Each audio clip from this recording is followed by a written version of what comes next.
खबर नैनीताल जिले से, जहां नई शराब की दुकानों के प्रस्ताव ने उत्तराखंड की सियासत में उबाल ला दिया है। बीजेपी सांसद अजय भट्ट ने मुख्यमंत्री पुष्कर सिंह धामी को पत्र लिखकर रातीघाट, मंगोली और बजून में प्रस्तावित दुकानों को तुरंत निरस्त करने की मांग की है। सांसद का तर्क है कि शिक्षण संस्थानों और कैंची धाम जैसे धार्मिक स्थलों के पास शराब की दुकानें खोलने से सामाजिक माहौल और महिलाओं की सुरक्षा पर बुरा असर पड़ेगा। वहीं इस मुद्दे पर कांग्रेस ने भी सरकार की घेराबंदी तेज कर दी है। पूर्व विधायक रणजीत सिंह रावत ने आरोप लगाया है कि एक तरफ प्रदेश में स्कूल बंद हो रहे हैं तो दूसरी तरफ शराब की दुकानें बढ़ाई जा रही हैं।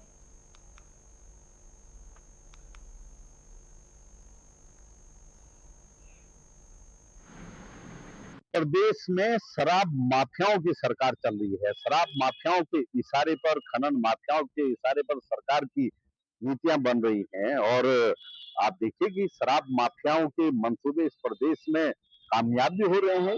ये पहला प्रदेश है इस देश के अंदर जिसमें जो है शराब माफियाओं के हिसाब से शराब नीति चल रही है।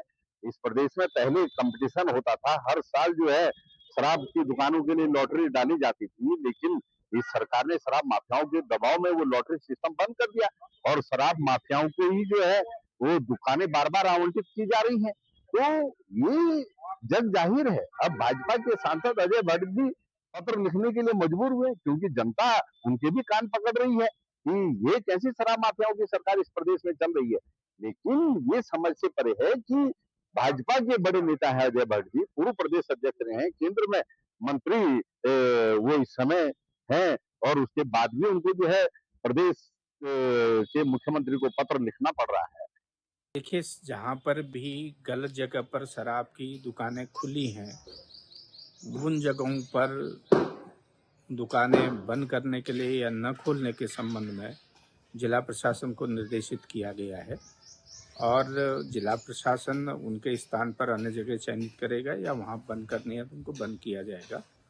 और जहाँ तक आपने माननीय अजय भट्ट जी की बात की है, वो पार्टी के हमारे वरिष्ठतम नेता हैं। उनकी कोई भी अगर ऐसा पत्र उनका जो भी उनकी आया है, निश्चित रूप से उनकी सलाह पर काम किया जाएगा और सरकार जो बात उन्होंने कही है उस बात पर अमल करेगी और गंभीरतापूर्वक विचार करेगी। वैसे पहले ही माननीय मुख्यमंत्री के स्तर से और आबकारी विभाग के स्तर से जिलाधिकारियों को ये निर्देशित दिए गए हैं कि वे गलत जगह पर दुकान न खोली जाए। जहाँ पर मंदिर हैं, स्कूल हैं या कोई ऐसे धार्मिक स्थल हैं, उन जगहों पर कहा गया है कि बचें, सब शराब की दुकान खोलने से बचें।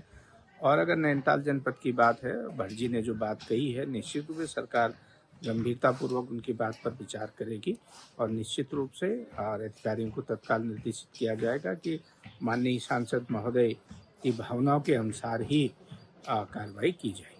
नैनीताल में ही नहीं, उत्तराखंड जिसे देवभूमि कहा जाता है, वहाँ स्थिति आज ये हो गई है कि जहाँ हजारों स्कूल बंद किए जा रहे हैं, 150 करीब पॉलिटेक्निक ITI बंद कर दी गई है। एक तरफ स्किल इंडिया का ढोल पिटा जा रहा है, दूसरी तरफ ITI बंद किए जा रही है, स्कूल बंद किए जा रहे हैं और वहीं शराब की दुकानें गली गली, मोहल्ले मोहल्लों में खोली जा रही हैं। तो ये दिखाता है कि भारतीय जनता पार्टी देश को और प्रदेश को जो है किस ओर ले जा रही है। इनका ध्यान शिक्षा की बजाय शराब बांटने में ज्यादा है। स्कूल बंद किए जा रहे हैं, शराब की दुकानें खुल रही हैं।